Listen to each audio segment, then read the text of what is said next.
You're listening to the smartest guys in marketing, the best show on the planet for client businesses to learn about traffic, funnels, sales, conversions, and marketing coolness. Chris and Taylor are the founders of Traffic and Funnels, a digital marketing consultancy helping you get paid clients from cold traffic daily. Now, here are your hosts, Chris and Taylor.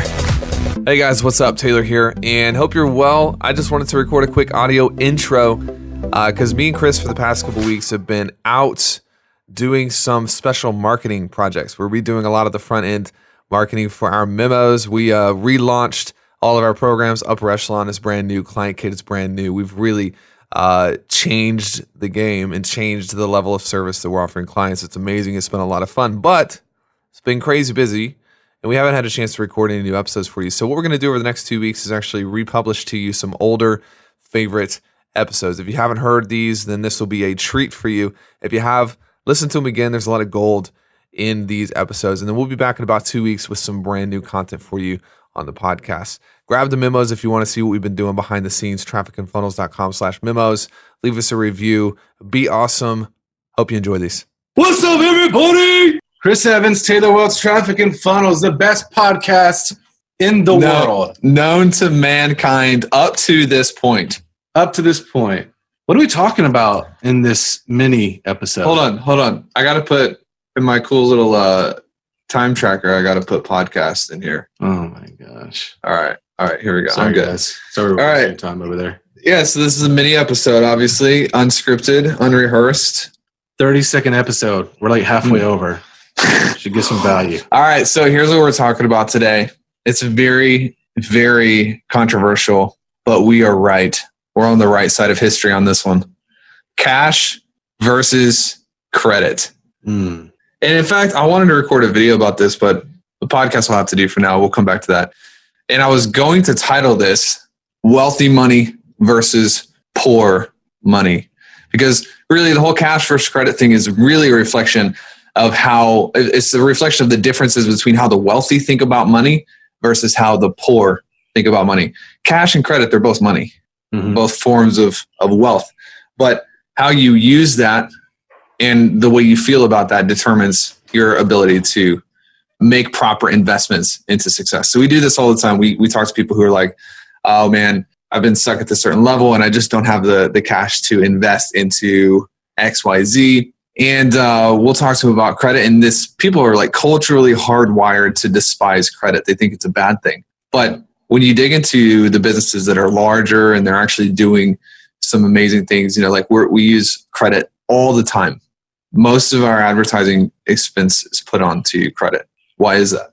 Yeah, well, there's multiple, but we can cash flow, right? We're leveraging someone else's money to cash flow. And it's interest free. Obviously, we don't just stack up debt. That would be stupid. But we can leverage Citi or Chase or whoever's money for our own benefit. Yeah, exactly. So we get people who will come in and they'll put something on an Amex or they'll put something, and this has become affectionately known. I think the first time I actually heard about this was from a guy named Dan Meredith who talked about the Amex challenge. Have you heard of this? No. Yeah, so basically you go out and you make a bunch of investments and you put it on an Amex and you set a challenge for yourself to pay all of that off in 30 days. Now you could die from this, basically. It's not necessarily the safest way. Disclaimer. But my very first coach, I remember I put it on an American Express, not because, well, actually it was because I didn't have the money, but that's beside the point. I believed that he had what it took to help me. And more than anything, I believed in myself to be able to actually turn this into a positive experience and a positive ROI. And when people come down, when you get down to the root of it, when people are like, no, I can't invest, I can't do credit, I have to have the cash, I have to save up the whole thing up front, it really reveals an inability to bet on themselves. They don't necessarily trust in themselves. They feel like that they don't have what it takes to discipline themselves through the process. And that's why they're afraid of it. Well, not only are they deficient in cash, but they're deficient in confidence. That was really good, bro. Oh my gosh, I just want to drop my microphone right now. Chris is taking his shirt off. Heavy. You can't see this, but he's taking his shirt off right now. I'm about to run around naked. Naked.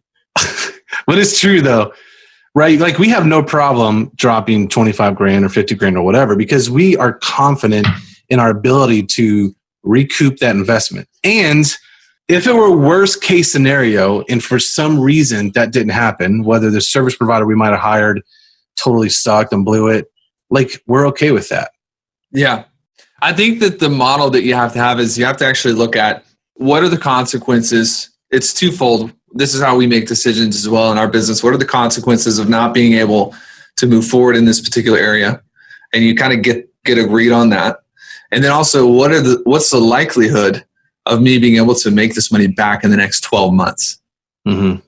And if you have a decent likelihood of making it back in the next 12 months, then really, I would recommend that the investment be made on credit anyways, because you're going to be able to monetize that and it's not utilizing or cutting into your own cash flow. People have this romanticism about being able to pay for things in cash. I remember one time I was having lunch with a group of friends and we had started getting a measure of success. It was about 1.5 years ago. I think I told you about this, Chris. And I was bragging because we just bought a new mattress. It was like $4,000. And dude, this is the most amazing mattress ever. So dude, I can sleep. No, it's not a waterbed. Dude, I can sleep like 20 hours in this mattress. Anyways, we put it all on credit because it was interest free. I remember someone was like, why would you shouldn't have put that on credit. Like if you have the money, you should just pay for it in cash. I remember thinking like, you are so dumb. Like you're literally so stupid. That's why you're poor. I didn't say that. But honestly, like if you're able to make an investment and it not cut into your own cash flow, then there's nothing romantic about paying for it in cash up front. That's not a romantic idea. Neither is buying cars in cash or buying homes in cash. And I'm trying to explain this to our mortgage person right now because she's trying to get us to pay like $1 gazillion up front for a house. And I'm trying to explain to her, like, there is a cost to me pulling this out of our bank account because of the ROI that's coming out of it. I'd rather use credit. I'll use credit all day long. Yeah. And I think too, like just to bolt on, some wisdom for the guys who might be like, go take this to the extreme, is you don't want to get too far ahead of yourself on this either. Like you don't want to be stupid too.